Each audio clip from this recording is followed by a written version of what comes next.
بسم اللہ الرحمن الرحیم۔ حدیث ہے صلی اللہ علیہ وآلہ وسلم کہ بندے سے مانگنا ذلت ہے، اللہ سے مانگنا شجاعت ہے۔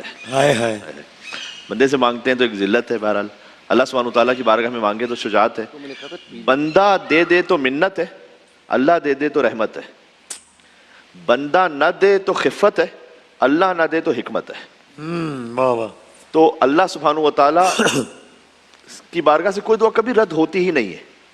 تو یہ کیسے ممکن ہے کہ دعا رد نہیں ہوتی؟ تو بہت مانگتے رد ہو جاتی ہے۔ ہم یہ سمجھتے ہیں، مولا علی مرتضیٰ علیہ السلام نے ارشاد فرمایا ہے کہ یا تو اللہ اس دعا کو فوراً قبول کر لیتا ہے، یا کسی بڑی مصیبت کو ٹال دیتا ہے، یا اس سے بہتر کچھ دے دیتا ہے، یا نسلوں میں عطا فرما دیتا ہے، یا قیامت کے لیے ذخیرہ کر دیتا ہے۔ رد کبھی بھی نہیں ہوتی، یعنی یہ طے کہ دعا کرنا کبھی خسارے کا سودا ہو ہی نہیں سکتا، ہو ہی نہیں سکتی۔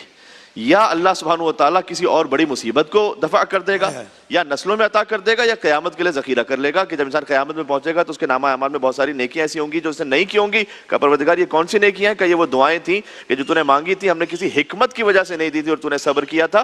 اس صبر کا آج انعام یہ ہے کہ آج وہ نامہ اعمال میں نیکیاں لکھی ہوئی کہ جو نہیں کی تھی، وہ کہے گا پروردگار کاش میری کوئی دعا قبول نہ ہوئی ہوتی۔ اور دعا میں بھی ہمت بلند رکھیں۔ قرآن کریم میں مختصر یہ ہے کہ سورہ بقرہ کی دو آیتیں ہیں، آیت نمبر 200 اور آیت نمبر 201، اس میں کچھ ہے غیر مومنوں کی دعا، ایک ہے مومنوں کی دعا۔ ربنا آتنا فی الدنیا حسنہ وفی الآخرت، وہ ہے مومنوں کی دعا، وہ ہے 201 کی آیت۔ اس سے پہلے کہتے ہیں ربنا آتنا فی الدنیا وما لہ فی الآخرۃ من خلاق، پروردگار جو کچھ ہے وہ دنیا میں دے دے، آخرت کے لیے دعا نہیں ہے کوئی۔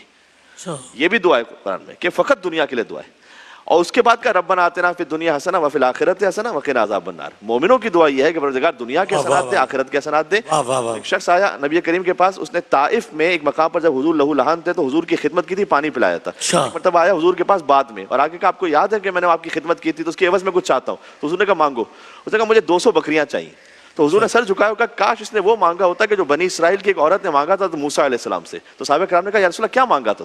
کہا حضرت موسیٰ علیہ السلام سے اللہ تعالیٰ نے کہا کہ اے موسیٰ جاؤ، یوسف کا جنازہ ہے جو مدفون ہے فلسطین میں، وہ منتقل کر دو، مصر میں ہے، مصر سے فلسطین منتقل کر دو۔ کہا مجھے تو نہیں پتا پروردگار وہ کہاں ہے۔ کہا ایک عورت کے پاس جاؤ، اس کو معلوم ہے۔ وہ گئے وہاں پر، انہوں نے کہا کہ میں تو اس وقت بتاؤں گی کہ میری ایک اجرت ہے، وہ دعا پوری ہوگی تو وہ کیا دعا ہے؟ اللہ سے دعا مانگو اے موسیٰ کہ اللہ مجھے جنت میں آپ کی ہمراہی عطا کرے۔ رسول اللہ نے کہا کاش اس نے وہ مانگ لیا ہوتا، مل جاتا۔ آج چھوٹی چیز نہ مانگے، کہ سب سے بڑی بات یہ ہے کہ پروردگار تو جنت میں حضرت محمد مصطفیٰ صلی اللہ علیہ وسلم کے دسترخوان کی ہمراہی میں عطا فرما دے۔ تیری معراج کہ تو لوح و قلم تک پہنچا، تیری معراج کہ میں تیرے قدم تک پہنچا۔ بہت نوازش، اور ہم سب کو مجھے دعا میں آپ یاد رکھیے گا۔